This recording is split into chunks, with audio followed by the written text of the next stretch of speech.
Buenas tardes, doctor Rumbos, doctor Rubén Rumbos y compañeros de grupo. Mi nombre es Rubén Mireles y voy a exponer sobre lo relacionado a la jurisdicción contencioso administrativa en Venezuela.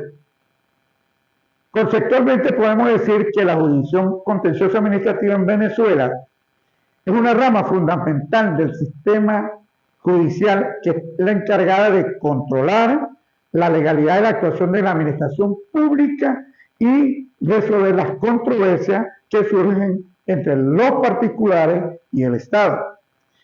Yo voy a hablar sobre 4 puntos específicos de lo que son la jurisdicción contencioso administrativa en Venezuela. Comienzo con el ámbito funcional del artículo 259 de la Constitución de la República Bolivariana de Venezuela, que dice así: la jurisdicción contencioso administrativo corresponde al Tribunal Supremo de Justicia y a los demás tribunales que determine la ley.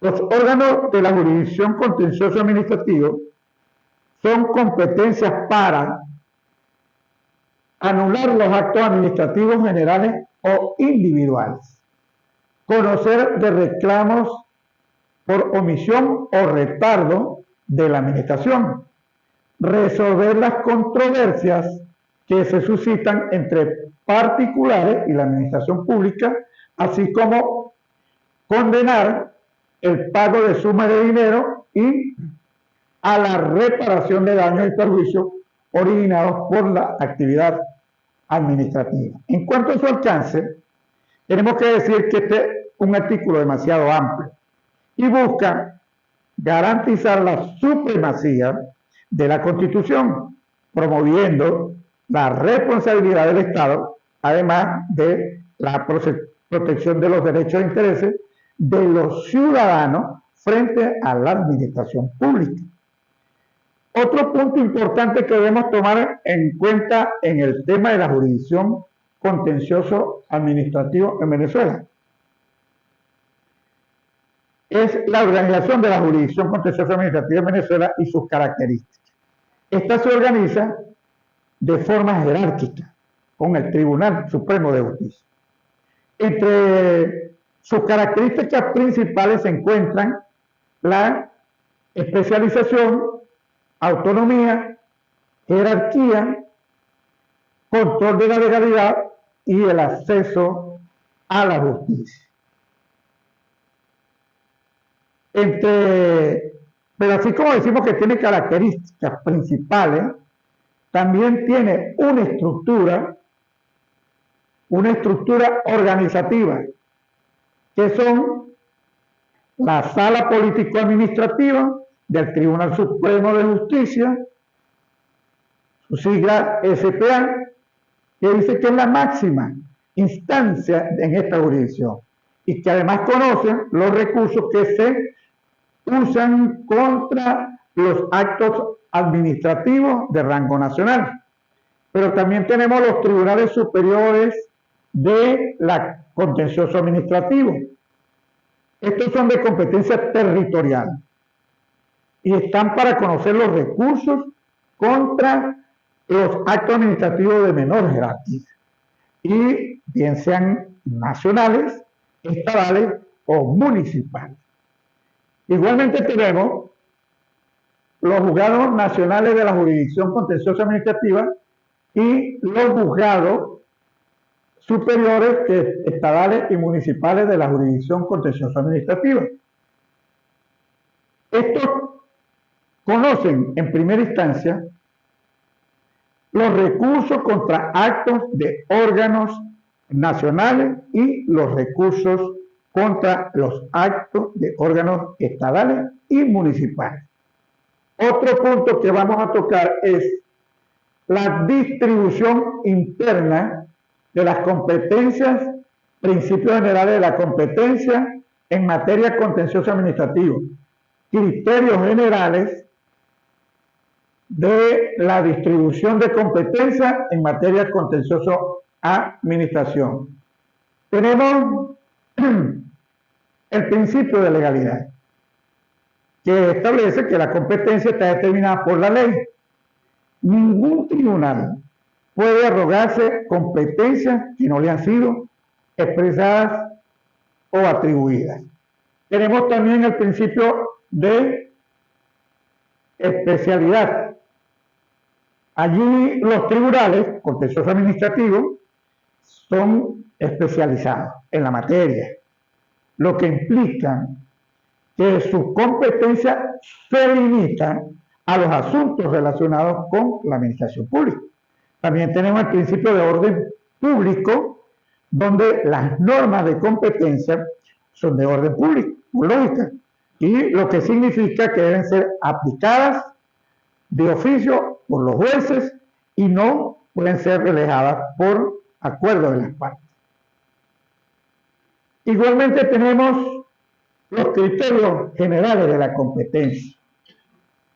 Aquí nos encontramos con el criterio territorial, que es el que determina qué tribunal es competente en función del lugar donde se produjo el acto administrativo impugnado. También tenemos el criterio de cuantía, que es donde la competencia puede depender del valor económico del litigio. Sin embargo, en contencioso administrativo, este criterio es menos común en otras jurisdicciones. Y tenemos el criterio material o razón de la materia. Esta se refiere al tipo de acto administrativo, la naturaleza de la controversia o la rama del derecho administrativo involucrada. Por ejemplo, tenemos la contratación pública y las expropiaciones y los servicios públicos.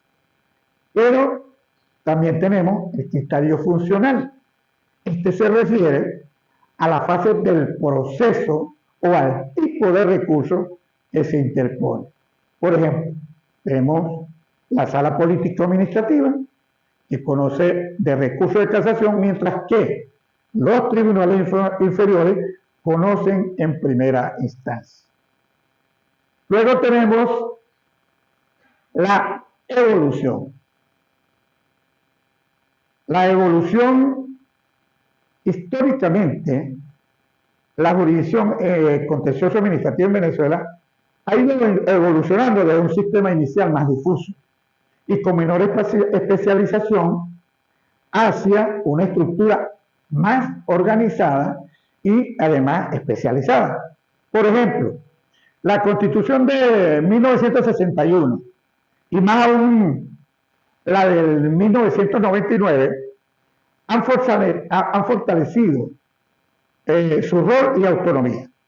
Pero fue la Ley Orgánica de la Jurisdicción Contencioso Administrativo, LOCA, de 2010, la que marcó un hito importante al unificar y sistematizar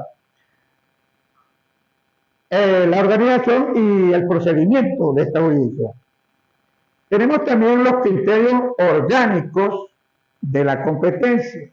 Esto se refiere a la jerarquía del órgano administrativo que dictó el acto impugnado, tales como los actos de órganos nacionales. Aquí lo tenemos. Son generalmente conocidos por la Sala Política Administrativa del Tribunal Supremo de Justicia, en última instancia o en primera instancia, si son actos de alta jerarquía como los del presidente de la República de Venezuela, o en todo caso por los juzgados nacionales de la jurisdicción contencioso administrativa. Tenemos también los actos de órganos estadales y los de órganos municipales, que son conocidos por los juzgados superiores estadales y municipales de cada una de las jurisdicciones contencioso administrativa. Pasamos al punto y último de esta oportunidad. Aquí tenemos los actos de autoridad o actos de gestión. Esta distinción es tradicional en el derecho administrativo, que sigue siendo útil para entender la naturaleza de la actuación administrativa. teniendo como punto importante los actos de autoridad o actos del imperio iure imperio. Son aquellos realizados por la administración pública en ejercicio de sus prerrogativas de orden público. Ejemplo, imposición de multas, expropiaciones, permisos, licencias y órdenes de demolición.